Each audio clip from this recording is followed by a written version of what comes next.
Perkenalkan, nama saya Febriani Rambu Hadarewa, NIM 2219021. Saya akan menjelaskan materi tentang refleksi atau pencerminan. Kita lihat pada gambar bahwa air mencerminkan atau menghasilkan bayangan dari gunung yang ada di atasnya.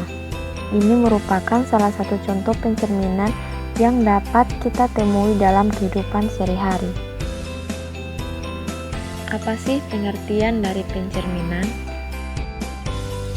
Pencerminan atau refleksi adalah transformasi dengan memindahkan titik-titik menggunakan sifat bayangan suatu cermin.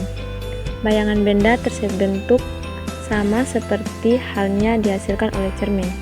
Namun transformasi dari refleksi ini berada pada bidang kartesius yang bergantung pada sumbu X atau Y. Hal ini seperti pencerminan yang kita lakukan pada kehidupan sehari-hari.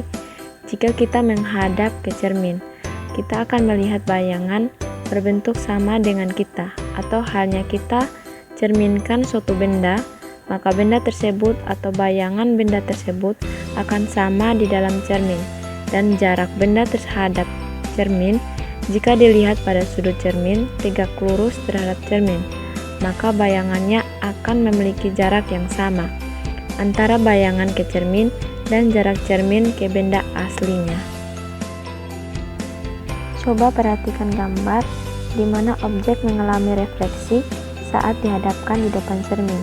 Nah, garis putus-putus dan titik sudut berpindah dan memiliki jarak yang sama pada pusat cerminnya.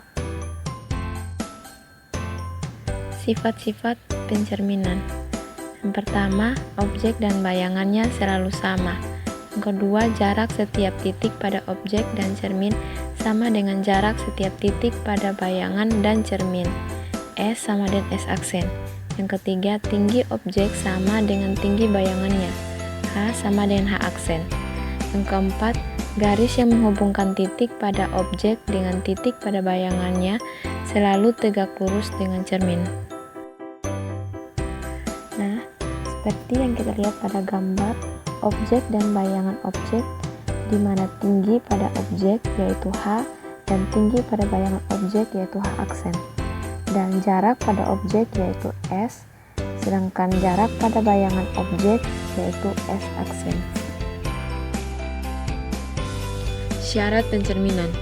Jika suatu objek bisa titik, garis, atau benda dicerminkan pada suatu garis sebagai cermin, maka yang pertama, jarak objek terhadap garis cermin tersebut sama dengan jarak garis cermin itu terhadap bayangan objek. Yang kedua, suatu bangun yang direfleksikan akan kongruen dengan bayangannya. Yang ketiga, sudut-sudut yang dihasilkan oleh cermin dengan garis penghubung setiap titik ke bayangannya adalah sudut siku-siku. Rumus pencerminan. Lalu ada beberapa rumus yang harus teman-teman pahami. Di sini saya akan menjelaskan 4 rumus pencerminan. Yang pertama, pencerminan terhadap sumbu X.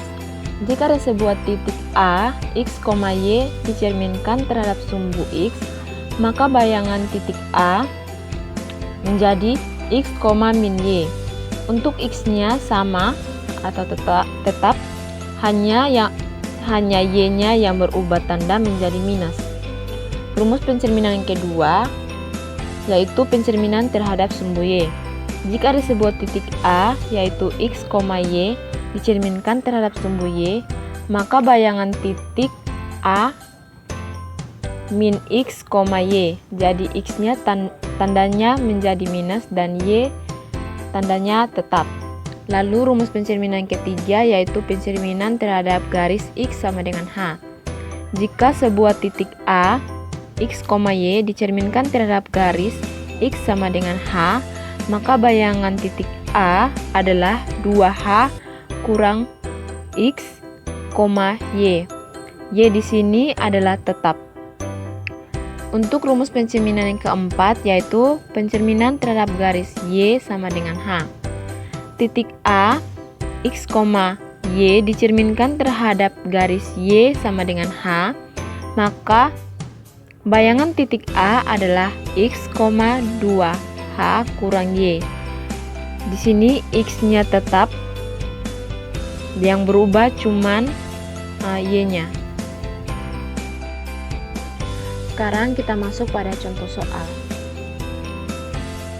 Tentukan bayangan titik A 2,4 jika dicerminkan terhadap A sumbu X, B sumbu Y, C garis X sama dengan 2, D garis Y sama dengan 2. Penyelesaian. Yang pertama, titik A 2,4 jika dicerminkan terhadap sumbu X, maka bayangannya A aksen X, min Y menjadi A aksen 2, min 4. Nah, untuk penyelesaian kedua, titik A 2,4 jika dicerminkan terhadap sumbu Y, maka akan memperoleh bayangan A aksen min X, Y menjadi A aksen min 2,4. Maka titik A 2,4 jika dicerminkan terhadap sumbu Y akan memperoleh bayangan min 2,4. Untuk penyelesaian ketiga, titik A 2,4 jika dicerminkan terhadap garis X sama dengan 2, maka akan memperoleh bayangan A aksen 2H kurang X, Y menjadi A aksen 2 kali 2. H ini kita ubah menjadi angka 2 karena pada rumus X sama dengan H dikurangi 2,4 menjadi A aksen 2,4. Jadi untuk titik A 2,4 jika dicerminkan terhadap garis X sama dengan 2, maka akan memperoleh bayangan A aksen 2,4. Penyelesaian keempat, titik A 2,4 jika dicerminkan terhadap garis X, Y sama dengan 2, maka akan memperoleh bayangan A aksen X, 2H kurang Y menjadi A aksen 2,2 kali 2 kurang Y, dan hasilnya A aksen 2,0. Maka kita akan memperoleh titik A 2,4 jika dicerminkan terhadap garis Y sama dengan 2, maka bayangannya menjadi A aksen 2,0. Demikian video interaktif dari saya tentang materi pencerminan. Sampai jumpa di video berikutnya. Dadah!